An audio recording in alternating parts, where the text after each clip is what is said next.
Ушу Жалал Абадтагы кыздар лицейинин ыктыярдуу кыздары, мына Бекжан агайыбызга рахмат. Ушул ыктыярчу кыздарыбыз да келип, биз дагы мамлекетибизге, шаарыбызга кандай салым кылсак экен деп, колунан келген жардамды берейин деп келишти. Мына биздин баардыгыбыз ушул кыргыз, орус достук паркына келип, ушул орулган газондордун баардыгын тазалап чыгарып жардам берели, биз дагы салым кылайлы.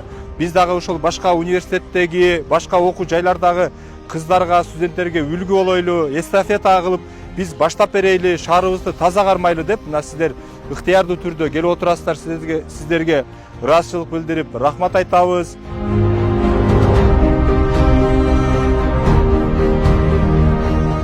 Биз бул жерде 20 кыз баарыбыз Жалал Абад кыздар атындагы Зуран Нурматов атындагы кыздар лицейинде окуйбуз.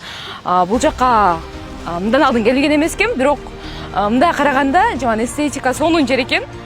Биз ушул Жалал Абадтын парктарын тазалоого, дагы да Жалал Абадты өнүктүрүүгө, Жалал Абадты дагы да 3-чү эң сонун шаар катары чыгарууга жардамдашып, парктарды тазалаганы 20 кыз келип отурабыз. Азыр бул жакта орулган газондорду, чөптөрүн тазалап, топтоп, аны башка жакка ташып жатабыз.